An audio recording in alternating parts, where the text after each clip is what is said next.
So the first part of the session will be a panel discussion that I will moderate. I'm Charlie Flegger, Vice President for Alumni Affairs and Development. And we have three outstanding panelists which will give an example of a volunteer experience, and then we'll get into talking about trends in volunteering, and then we'll open it up for about 15 minutes of discussion and questions, and then Laura Dimbo at the end is going to show you a little bit about the new system that her team has been working on for several years. I think you'll be excited about that as well. And I'm to give you an example or two, and they'll be really quick, and then we'll get the panelists up, of a volunteer experience that was very positive for me, and then I'm going to throw in one that wasn't quite as positive. And although I have spent 32 years working in kind of the volunteer world, I've tried to be a volunteer, and it's interesting when you're on that side, volunteering, what it means. But my really positive experience in Baltimore, Maryland, where I was working with Habitat for Humanity in the inner cities of Baltimore, which are really the inner cities of Baltimore, and quite an interesting place for a middle-class kid from the South to go into. And it was a positive experience. The people I was working with, very caring, hardworking. It was positive for me because it was a task. It was very physical labor, and I could go in and get something done and accomplish something that day and leave and then come back a month later and do the same thing over. And I was also, the added bonus was meeting the people that lived in the inner city of Baltimore and really working with that community. A really positive experience for me. And I kept that up over the 7 years I was in Baltimore. In Ithaca, haven't worked with Habitat. I haven't actually been a volunteer that much in the 8 years I've been in Ithaca, partly because I travel a lot. But the one experience I have had is going on to a board in the Ithaca community. It really hasn't been a great experience for me, and I think I'm to blame for part of that, showing up and not really getting involved, but also the staff hasn't been able to figure out what to do with me and what can I contribute. And I just show up, I'm on the board, I go to the meetings, haven't missed a meeting yet, and then I leave and nothing happens, and I kind of say, I'm out here, I'm not really sure what you want me to do, and the disconnect just hasn't worked for me. So I'm kind of, now probably going to rotate off of the board because I just don't feel the connection with that. And so both experiences and the negative experiences, it's unfortunate for me and maybe long-term for that board, because I am a donor as well to that group. So those are my experiences, and the panel are going to share some of their own. The bios are on your seats. We're not going to read the bios to you.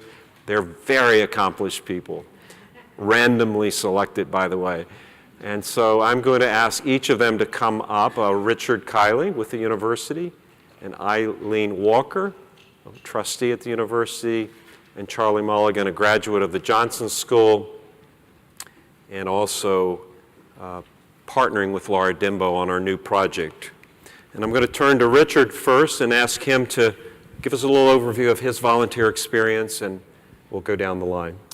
So I'm very happy to be here. Welcome to our second session. This is sort of going to be a repeat of the first session. The story I want to share with you, volunteer story, is actually when I was a graduate student at Cornell.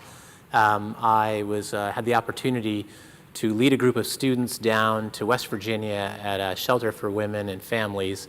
My role there was as sort of the responsible adult. I was responsible for being the reflective guy. So my job was not only to participate in the volunteer activities and help facilitate, but also engage the students in reflecting on their experience working in the shelter, thinking about how it was impacting their own sort of larger purpose and meaning in life, thinking about how to incorporate it into their academic life when they returned and also their professional life. And that experience was so powerful for me and for the students that I actually incorporated it into my dissertation and ended up studying the impact, what happens when students participate in particularly service learning or volunteer experiences, and that's been part of my professional career now for over 20 years. And I started thinking about this back in '93, but it's been a current that's run through my life, and it's what we found, and what I found in my research and other research, is that it has an incredibly positive impact on students who participate in service. It increases their well-being, so it fits this morning's session. It has an impact on their professional life, on their academic standing, gives them greater communication skills, learn how to work across difference. There's a variety of positive benefits that come from volunteering and engaging in service. Right now, I'm in a position at Cornell. I'm directing a new center called Engaged Learning and Research. I'll leave some brochures about that in the back, or there may be some that are still on the seats where you're at. And that center works with students and faculty to create a more intentional, structured service learning experience throughout the curriculum in every college, so that a student comes in as a freshman, our center can serve as a resource that they can find ways to connect any service opportunity that they've done to their academic careers. We work with faculty for them to create coursework that has a service component. We feel that what we'd like to do more at Cornell is ensure that students can participate at multiple levels and do multiple kinds of activities that are service related. What I've noticed, what's interesting is people don't just come to understand how to be intentional about their volunteering. Often it just kind of comes at them, and by having this center and having resources, we can make sure that they don't have to just randomly find a volunteer opportunity. They can actually have a resource that can point them in the right direction. So it's wonderful to be part of that, and to sort of create a situation where Cornell becomes a leader in this work. Good morning. I am what I fondly call a professional volunteer. It's since I retired from IBM, it's pretty much what I do. And my volunteering started when I was very young, going around at Halloween collecting money for UNICEF. If any of you remember when they used to do that, and running the little carnivals for muscular dystrophy to raise money, things like that. So I was fortunate to grow up in a family where that activity was valued, and my mother was always my model and mentor, and to this day still volunteers at the age of 86. So I got into full-time volunteering after I retired IBM, and joined as the co-president of my kids' school's Parents Association. It was a new school in the district. And when I told my mother what I was embarking on, she said, going into politics, are you? And didn't fully understand what she meant, but it only took weeks actually in that case to realize what she was talking about. And realized managing volunteer organizations is extremely challenging, even for a person who considers themselves a management professional. My background was human resources. And said I was going to go back and get my doctorate and do my dissertation on how to manage volunteers, subheading How to Herd Cats, which for those of you who have managed volunteers certainly understand. One thing I have learned that is very important, certainly to me, and I think anybody who volunteers, is as you go through your volunteer experiences, you realize organizations have personalities. They have missions that identify why they exist, but they also have personalities, and by that I mean how they're run, and that's often dependent on the leadership and the people in the organization. And it's important, I've found, for me to hope to have a rewarding and satisfying and productive volunteer experience, to know that my personality and the organization's personality are compatible. I've learned that when I was volunteered for organizations where that was not the case, and it was better for them and for me that I stepped down. I continue to support them in donations and such, but that's not the right volunteer experience for me. One of the wonderful things about Cornell is it's such a large, diverse organization that anybody interested in volunteering for Cornell has a very good opportunity of finding a compatible spot. And what you're going to hear from Laura a little later about the systems that are being developed to help facilitate that, because so much has just been through word of mouth. And often hasn't reached as broad a community as would want to volunteer in different areas. So I'm just very, very excited about what we're going to hear about that. And that was a product of the trustee task force on volunteer leadership that began, I guess, a little over 3 years ago, led by Laura Dembo and Charlie's organization, which has taken a look at how do we help our volunteers and help the university be better at what they both want to do and what they both want to come out of this collaboration. And the systems and processes that will be introduced, I think, will take us just leapfrogging into the future, frankly, on what we'll be able to do and feel good, better about what we already feel good at. Thank you. Charlie? Hi, everyone. My name is Charlie Mulligan. I'm the CEO and founder of GiveGab, which is a social network for volunteers. So obviously, volunteering is a big part of our daily existence. But I actually came up with the idea for GiveGab while I was in an accounting class at Cornell. I was daydreaming rather than paying attention. And I think if you talk to the accountant for GiveGab, he would let you know that I was daydreaming during accounting while I was at Cornell. But one of the things we were thinking about was, why do people volunteer in the first place? And we realized there's three main reasons why people want to volunteer. First, people really want to make a difference. Second, they want to socially interact and have fun. And third, they want to gain a sense of recognition and accomplishment. And this is something we think about all the time, because really, this is the non-monetary compensation that volunteers need in order to keep coming back and volunteering more often. So I have two quick stories to kind of illustrate this. First, I volunteered at a Coaches versus Cancer event a couple years ago. And cancer research and fighting cancer is something that's very dear to me, because my grandfather died of cancer, and actually since that event my father recently died of cancer, so it's something that's impacted me. So I care about the cause. However, when I was at this event, I was there, my task was working the door, which meant selling raffle tickets as people came in. And I was already in my 40s at the time, and everyone else there was, I think the next oldest person was probably 19 or 20, so everyone was a lot younger, and they were just crushing it. They were selling raffle tickets left and right. I was doing terrible, and I think part of it was because they thought the big bald guy over in the corner must be the bouncer. But either way, when I got done, I didn't want to go back, even though I care about the cause, because I didn't feel like I made a difference. There really wasn't anyone that was similar to me there, so I didn't really have much of a social interaction. And I definitely didn't feel like I accomplished anything, because I had only a couple raffle tickets sold. And then when you fast forward to an event I was just a part of a couple months ago in Scranton, Pennsylvania, I helped out at what they call the Bonfire of the Iron Furnaces. It's an event to help the arts and culture scene in Scranton. And I got involved as a volunteer manager, and even though it was a very rainy day and there was really a lot of things going against us, we did great. We had a ton of volunteers that were my friends, but also more than half the employees of GiveGab, who mostly live in Ithaca, came down to help out with the event. And the event went great, and they all knocked it out of the park. And I think when we walked away from that, I felt like we really made a difference. We definitely had a lot of fun.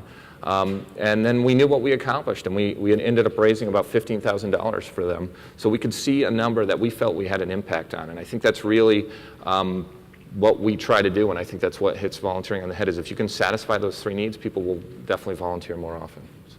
Thank you. So I'm going to throw a little bit different question to you that you got earlier and let you react to it. So Cornellians are the smartest people in the world as far as I'm concerned, and our volunteers are a step above that. in their intellect. So they are challenging us all the time. So what's the obligation of a staff, myself, Laura, and others? What is our obligation to respond to the volunteers? And what is the volunteers' responsibility to the staff? And the example we get, and I got 2 or 3 just during the break. And what happens to us, someone came up to me and said, do you have a mentoring program that will support volunteers who want to grow? And I said, gosh, we really don't have that. That's such a great idea. We should be doing that. We get this type of feedback constantly, and at times we're all over the place as a staff. So talk a little bit about volunteers' responsibility to staff and a staff's responsibility to the volunteer. Who wants to take it first? Eileen. I automatically go to kind of the employment model and management model, and would start with what is the obligation of Cornell to the volunteer, because Cornell has the need.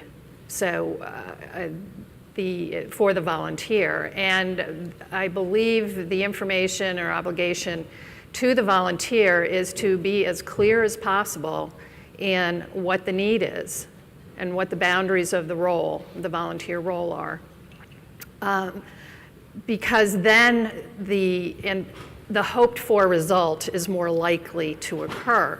If the organization, in this case Cornell, is not clear about that, then it's kind of left to the volunteer to figure it out, and they're likely to use past experiences with other organizations, maybe very different organizations, to define that role. So that I would start there. Clear structure, definition, boundaries, and therefore hopefully the anticipated result. It's incumbent upon the volunteer to give information the other direction. I have the skills or I don't. I'm willing to spend time to learn those skills or not, or I'm only interested in this little corner of that job.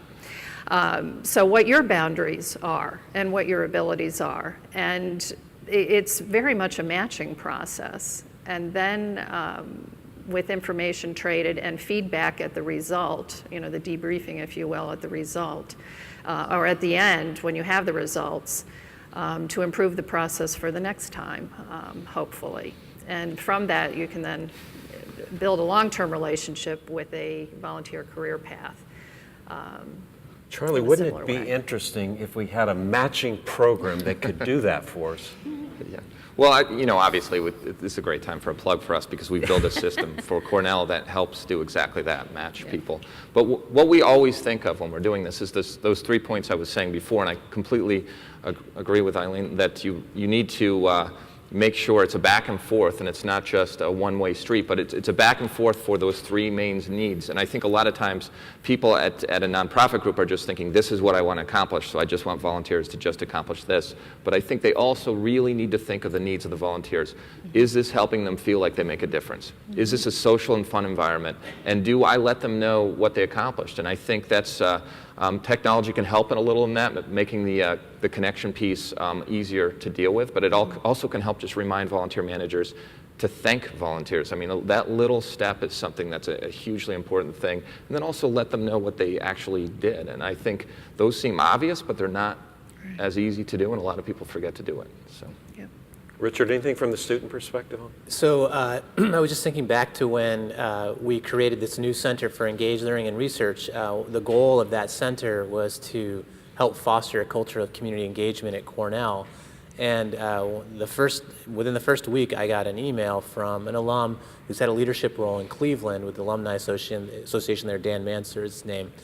And I think I've met with him now about 10 times. He's incredibly committed to volunteerism, and he bleeds red, big red as well. And so we met, and the first time we met, he brainstormed, I was taking notes, about 4 pages worth of activities that alums could do to support community engagement. And one of the things that he said is, it's not just about asking and getting information. He said, alumni want to volunteer, but they have a tremendous amount of knowledge and experience. You mentioned that we're the smartest people. Cornellians are, and I agree. I think we are. We're also the most, we're very modest too. It's probably our biggest vice is excessive modesty. But what was fascinating to me is, since then, he's communicated in a variety of ways the kinds of things, the type of knowledge and the types of experiences that alums can engage in with students that are currently at Cornell. They can help my center, for example, in terms of us giving back, structure opportunities for alumni to be involved. And so since then, we've already started sort of an alumni initiative. And I think it's because this initial idea that Dan had that, draw from our extensive knowledge and experience. Mm-hmm. We can volunteer, but we can do much more than that while we're volunteering. And I think it's our obligation to meet that, that sort of challenge, that made me really think about what are the various activities that we can put together that can draw from alumni, the incredible alums that we have and their knowledge and experience. So in the earlier session, we're going to talk a little bit about trends and the future of volunteering, and we went through the whole discussion, and a volunteer stood up and said, but isn't it fundamental that you need to ask people to volunteer? Isn't that the first step? And I think we all acknowledge that. But there are trends and things do change, and I use the example of this morning's breakfast where my daughter was in the audience, and she took a photograph of me on the stage and posted it on multiple social media outlets where in 30 minutes there had been 70-some likes and touches and feedback of just people that knew my daughter, but also people that knew me. And it's just amazing the way instant technology can spread any kind of message. And we're going to talk a little bit about technology, but what are some of the trends for volunteering going forward? What are you seeing from the students, and what are what's their future look like as a volunteer? So it's a really bright future. I mean, a lot of studies came out in the 90s, saying that people are not volunteering as much, and I think we've seen a dramatic turnaround in that recently, and I think largely because of social media, but also the freshmen that come in now at Cornell are so much more engaged, at least based on my own personal experience when I was 17, 18. They've already participated and volunteered in numerous ways in their high schools, promote service now. So it's really become sort of a part of their person when they come into Cornell, and they're ready to go. Mm-hmm. They come to my center and they're asking us for much more depth around the engaged opportunities to have more of a leadership role. And so what we're trying to do, and the trend in higher ed, is to structure experiences so that when a student comes into Cornell, they can start off with some community service, maybe a pre-orientation trip, then maybe do an alternative spring break. But then they start incorporating their service and their volunteerism into their academic and professional careers, so that they leave Cornell, they have a much better idea how they can continue to contribute, and they have a much greater depth of understanding of the issues that are important to them, how it fits their larger purpose in life. So I think that's the big trend that we're seeing, is people are more prepared, and so we have to up the ante a little bit in terms of the kinds of programs that we provide for students, so they're much more meaningful personally, professionally, and academically. And Eileen, you've been pushing us as a trustee into the future, so what are your thoughts? What I'm seeing, in the university and frankly beyond, in other organizations I work with at all levels, local, national, and international, is a lot more external pressure to be more structured and be more business-like, which for the old not-for-profit wasn't always part of the conversation. So there are external forces, I think, that are forcing some structure that we're addressing, and we're seeing the needs from the volunteers for that kind of structure. So it's working for everybody. It's got to be done anyway. And I think, be it for-profit, not-for-profit, and operations are going to be somewhat indistinguishable, and we're going to look at volunteer workforces, if you will, and I know that makes Mary Opperman very nervous when I put it in those terms because of some of the legal implications and so on. So structure and clear definition, I think, is going to be what we're seeing coming down the road, or more structure, if you will. Charlie? Yeah, I mean, I would agree, especially for organizations, they need more structure. But I think one of the things that really jumps into that, and is hard to deal with sometimes, is that what drives volunteers really is the desire for autonomy. They really want to have choice, and they want to have a say in what they're doing. I think especially that's why there's a trend with younger people really getting more and more involved in volunteering, is because they feel like they can actually make more of a difference by having autonomy. And I think that's where technology can help. Technology can't solve all problems, but technology can kind of bridge that gap to allow organizations to have more structure, but also to have the individual volunteers to have more choice into where they participate. And so I definitely see a trend in that direction. So let's see what kind of questions we have from the audience. There is a mic. If you could raise your hand and ask there. Hi, I'm Bill Wallace from the class of 70. I understand what Richard's organization is doing for the campus community with engagement. It would be very interesting to see something similar for the alumni community. I think it's important where the university has a defined need to define that and then look for the alum who is going to fulfill that. But as we expand the engagement we'd like to see within the community, we need some way to develop the opportunities that the university hasn't identified but come from the pool of talent that the alumni represent. Now, the ideal, I think, would be if the alumni says, I'd like to do this, and then can go back to some structure like Richard has for students, and you can implement it. But there would also be good if there was some counterpart for alums who could just start going through the talent that's being offered and start saying, hey, we could do this that we didn't do before. I mean, I kept thinking about back in the old days, my day, when you wanted to get a personal computer for your organization and you had to justify, why were you going to do that? Well, it could type faster. It could add faster. You couldn't justify it, but all of a sudden you found that you could do things you'd never thought of. And I think that the alumni pool offers that same opportunity for Cornell. It's a matter of finding the right way to tap into it. This is the first time in my 8 years that we actually are a step ahead of you on that question. Yes. First time ever. But Laura, yes, we're going to pay you for that. Laura is going to begin to show you how we're partnering with the GiveGav Corporation, which has embedded their office in our operation, which is pretty cool in its own right. Kind of feels like a Silicon Valley deal going on right there in Seneca Place. But your question is absolutely spot on. It's been an issue for us, and you're going to see the wealth of volunteer opportunities that are out there. And there are thousands of different volunteer organizations that we don't even know about, and it's quite important. But Laura's going to give you a half hour of that in just a minute. So right behind Mary, and then I'll get to you. Go ahead, and we'll repeat the. Yep. Along those same lines, over the past 24, 48 hours, I've been, first of all, Robin Landau, Human Ecology, 89. I'm wondering, what do you guys think of what I'm starting to refer to as Cornell leaders mentoring future Cornell leaders? You know, I am kind of in the midway point here. We have a young alumni council that we're starting to mentor, and I'm meeting so many people, classes of 70, that I want to find out, how did you get there? Some not-for-profits have formalized a mentoring program for their development, and I'm wondering what your thoughts are on that. There's that smart person that showed up again. She got me in between, so I'm going to pass that over. What do you think about that?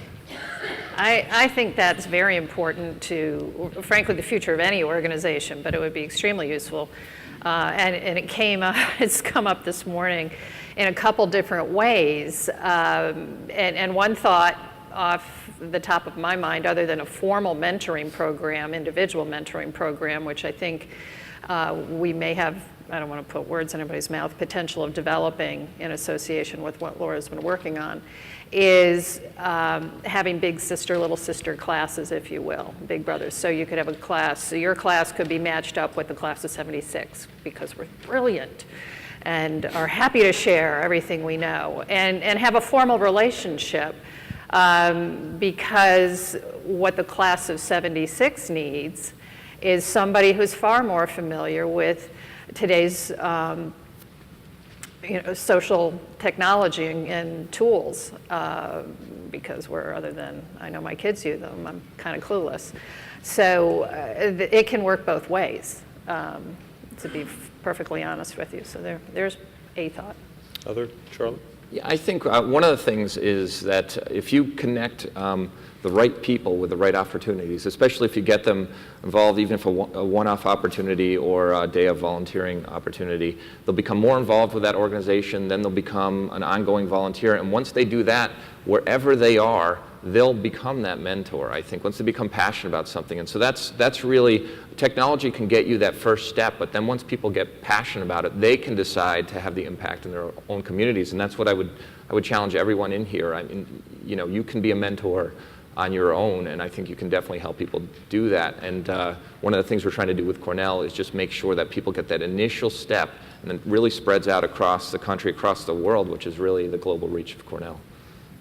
The only thing I would add to that is we've started thinking about different levels of mentoring within the engaged learning and research. And so we have students, that are seniors and juniors mentoring freshmen and sophomores around community engagement and volunteerism. And we have an ambassador program that provides training for leaders to do more mentorship and training of other students that want to do community engagement. And then Dan, going back to Dan Manser, one of his suggestions was, because we have so much knowledge and experience, we could be mentoring students as well, so that they have an existing relationship with an alum, they get out of school. That can lead to all sorts of opportunities, one of which is volunteering and continuing to commit to community engagement activities. So I think it's fantastic. I think mentoring is an important initiative, and we talked about it after the last session, so I think there might be something in the works already. I'm going to call on Mary Behrens, but make sure that for those who don't know Mary, she served as the head of alumni affairs for many, many years, and also does some mentoring for us currently with a lot of our staff. So Mary had her hand up. Yeah, there we go. Thanks, Carol. My question sort of comes off of something Eileen said, but I think kind of marries these first two questions.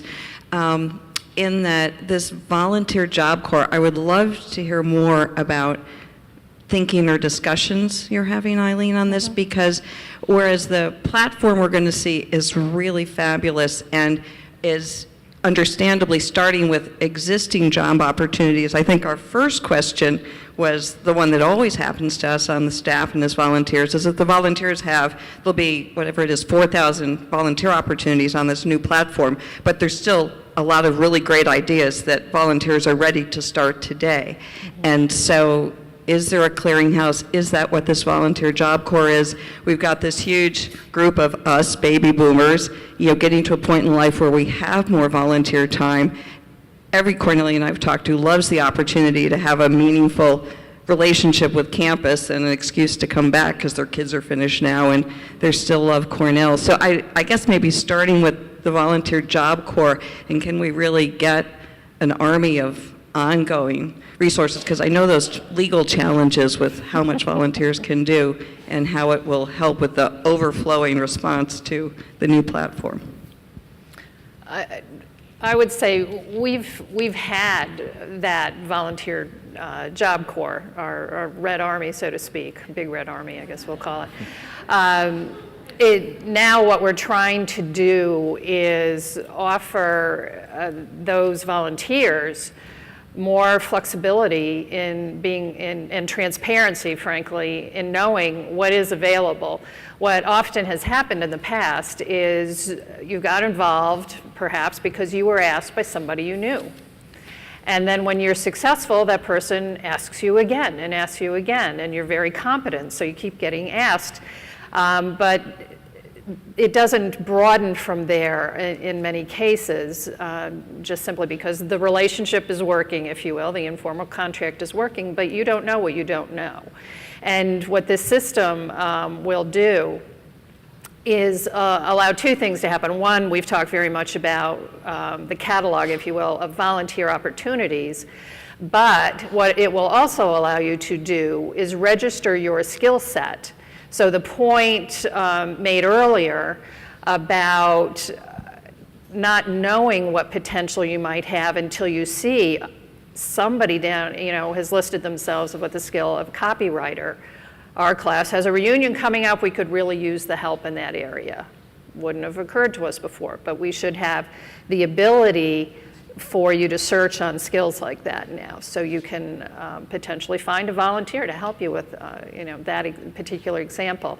The other thing that we will be able to do, and again going back to my kind of formal HR jargon, is help you develop your own volunteer career path at Cornell. If you've spent most of your time just on class activities, which is wonderful, worthy, and please keep doing it. But you may have interest in athletics. Either you were an athlete or one of your children is an athlete, whatever the reason, you might be interested in a volunteer area in athletics or ornithology or things that just kind of never have been on your radar screen until you saw it there and said, that'd be interesting to check out. And there will be a range of opportunities from one-off kind of things, as we've been calling them, where you're making a commitment for just a couple hours. We need somebody to sell raffle tickets, at this event for these couple hours. And that allows you to get a little bit familiar before you commit more time. So a career path opportunity for the volunteer, and as part of that, feedback process both ways on how things are going and fits, and opportunities to look horizontally. So let's shift gears, but ask both Richard and Charlie if you have any parting comments, and we're going to ask Laura to come up and show us a little bit about the new system. Any words of wisdom? Charlie? Wisdom? So I would say anytime you make things more transparent, that definitely helps what you were talking about before, because it's not just a matter, right now there's opportunities that have been put on there, but the system makes transparent everything that's going on, and I think that's nice, not just on eventually there being more opportunities that maybe could be created by anyone, depending on how that goes, but I think people can see what is happening, and I think that's really what people want to do. They want to see what their friends, what their classmates are doing. They want to be able to see what we're accomplishing, and so adding transparency, using technology to add transparency, is something that I think could be very powerful to address those and other issues that we might not anticipate yet. So. Yeah, I think the only thing I would add is, take the opportunity to connect back with Cornell and work with organizations like Engage Learning and Research. We'd love to connect you with students. They learn so much from you. So if you have, think broadly, we want to make sure that there's a place where you can participate. So thank you for your help. We're going to ask Laura to come up and give us a preview. Thank you.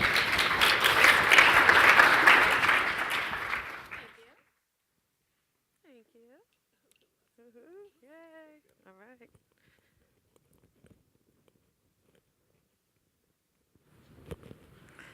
Okay, I want to thank everybody, and I'm looking forward to the opportunity to share with you some of the work that has been happening all along. But through the work of the Trustee Task Force on Volunteer Leadership, a group of trustees and a bunch of staff and a bunch of deans over a period of 3 and some years really listened hard. And from that, we were able to produce a report that Diana Daniels shared with the Board of Trustees last May on how do we take Cornell's great volunteer program and make it better. And I want to share this slide with you because I think it illustrates beautifully one of the key outcomes of this report. And this is the slide that Diana Daniels, class of 71, shared with the Committee on Alumni Affairs and the Committee on Development about how they really felt about volunteering. And the spirit of this is that volunteers are partners with Cornell.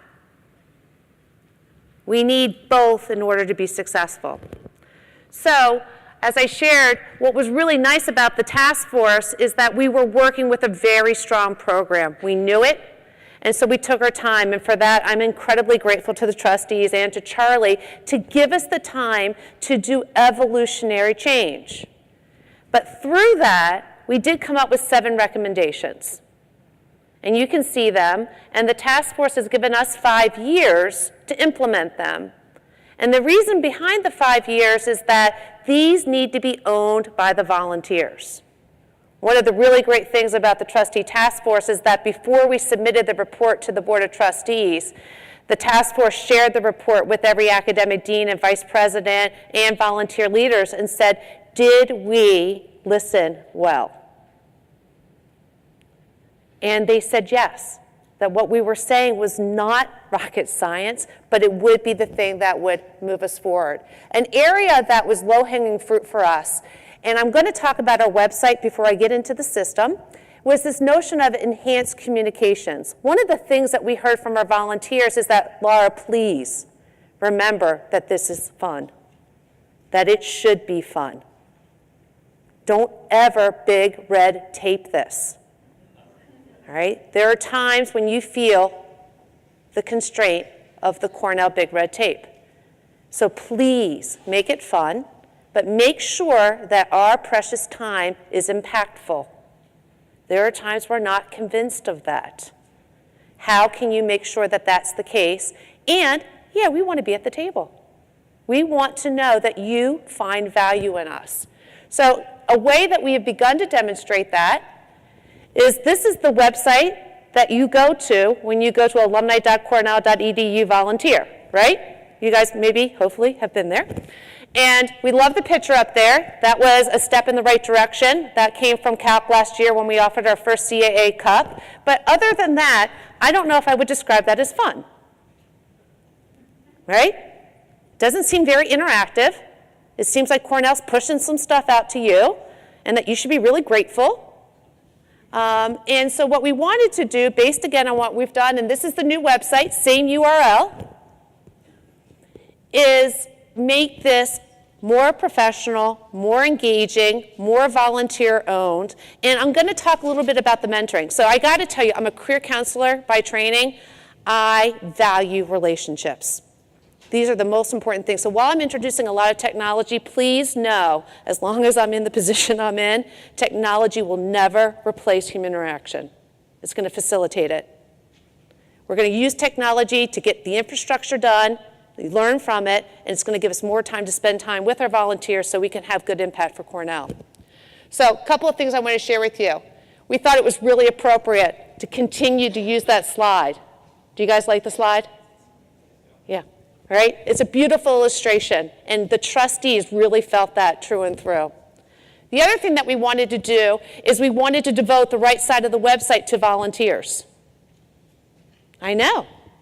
And Alan is in the room, and he has his spotlight right there. So congratulations, Alan. Volunteer communities will own this space.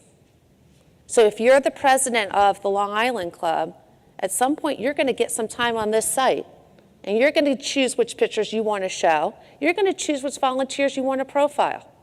And as we start talking about mentoring, one of the great questions, and Alan, did you like the questions? Yeah, is that we said, what was your favorite Cornell spot? What's your favorite Cornell memory? What was the first volunteer experience you ever had? What is your volunteer experience over a period of time? And which one was the most impactful for you? So you'll be able to look at them, and maybe you're going to find someone who resonates with you, and you're going to have a way to connect with him or her. But what we wanted to do was get into the business of stories, hear from volunteers why they spend time, and to appreciate them. Now let's get to the impact. When the task force was first formed, to be fair, and Eileen, I think that you're okay with this, we had no idea how many volunteer organizations Cornell had. We still don't. All right. When we produced a report that we gave to CALC 2 years ago, was anyone in that session 2 years ago? Right? First time ever where we were able to consolidate to the best of our knowledge. 476 volunteer organizations where there was a paid staff member who was responsible for working with this group. I mean, that was pretty big work for us. The problem is that it was immediately outdated. You couldn't search on it. So what we've been able to do is that we now, and I'll get to that one in a second, we have a system. We have 600 volunteer communities, Cornell volunteer communities in the system. We have 6,000 positions that are based on what are your Cornell interests, what are your skills, and what is the experience that you bring. We have developed a matching algorithm so that when you put that into the system, it's going to tell you what your matches are. It's going to tell you you're 100% here, you're 40% here, and you're going to see why. Now, that doesn't mean that you can't still go after it, but it helps you understand what you might need to do or why you don't want to do that. The decisions reside with you. But what we want to do so that we can get this is the first step of the system is you're going to go through something. And if you come to our open lab from 4:30 to 5:30 today, I know there are class meetings, I've already heard this. We will try to the best of our ability to make this open lab available tomorrow. And if that doesn't work, you're going to get my email. I'm going to do a tutorial with you over the phone. You're going to have access to this, but I want you to see this. Because we're going live July 1. Because again, this is evolutionary. But you're going to have an opportunity to tell us what you're interested in.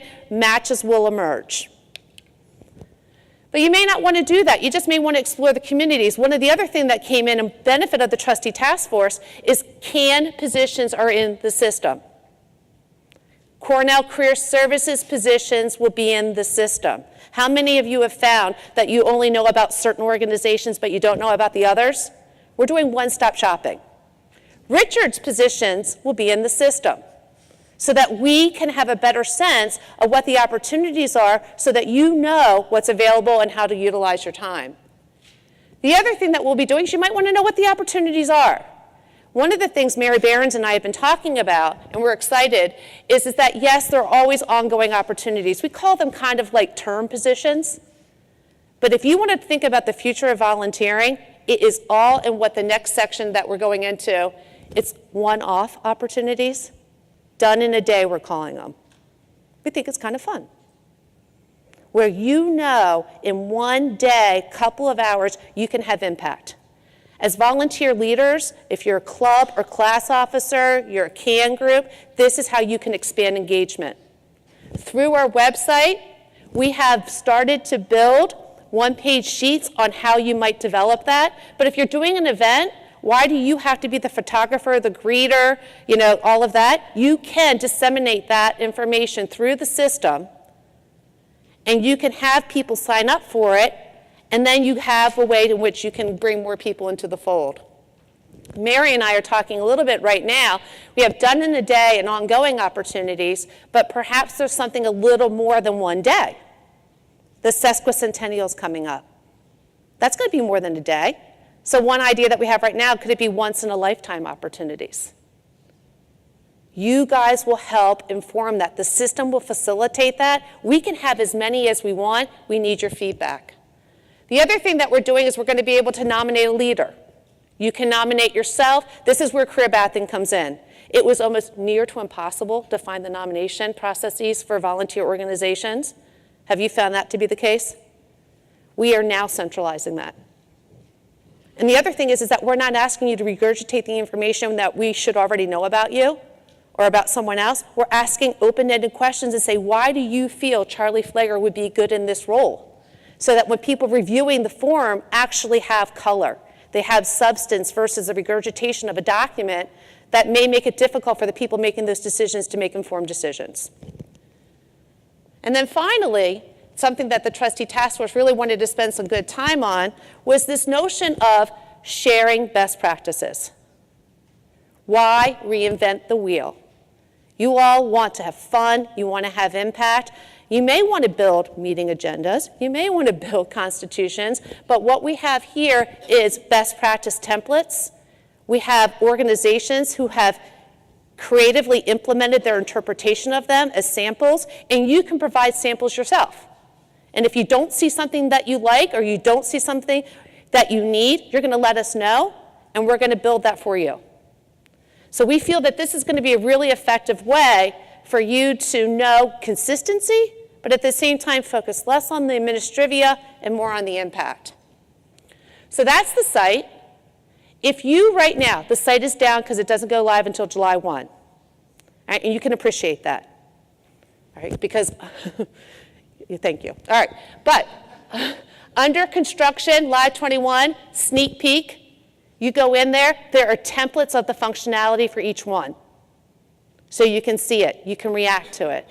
Is Mary Faber in the room? She was in the room. Mary Faber is on my team. She constructed this website, so when you see her, please thank her for everything and anything. Because we wanted to not tease, but at the same time, we wanted to get you excited to see it. So I share that. But before I end, I want you to know that we have been working with some of our core volunteers on the construction of this site. And I'm going to show a video now of some of their early reactions. I've been in higher education fundraising for over 10 years, and I've never seen anything like this before. It is an industry-changing approach. I love how simple it is to use and the way it's organized. It's very innovative, even transformational. Some members of our CALC Alumni Association Board of Directors have been eagerly asking for such a tool to help share the many volunteer opportunities within Cornell with our alumni. This tool will not only allow them to provide a one-stop shop to other alumni who may be inquiring about how to get more involved, it will allow us, as staff, access to a more robust pool of potential volunteers. I'm eager to utilize OVP's volunteer management system, both for our own recruitment efforts, as well as to help place some of our volunteers and leaders into new positions. I also feel that even well-established organizations like ours can benefit from the templates so that we don't have to create standard documents from scratch. The program feels fresh and real, it's graphically wonderful, and it feels very, very Ezra and Andy, continuing their appreciation of the value of alumni participation in the ongoing founding of Cornell. Overall, bravos, terrific, and with important Cornell tweaking, it feels already very Cornell.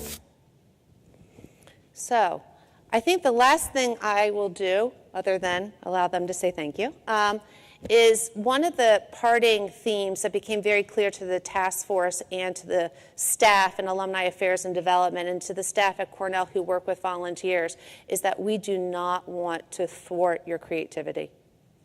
We do not know your volunteers and your students and your fellow alums any better than you do. Please appreciate that we get that.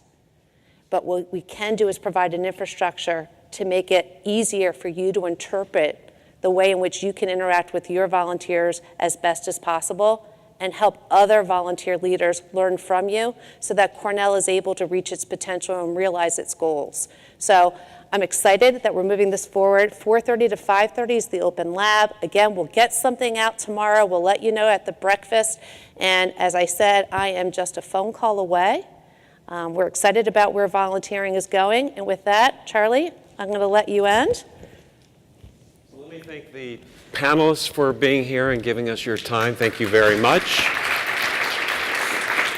And to the audience and to all the volunteers, you truly are the secret weapon that makes Cornell so very, very special. So thank you very, very much for helping us. With that, we are adjourned, and lunch begins in about 15 to 20 minutes. So thank you. Okay.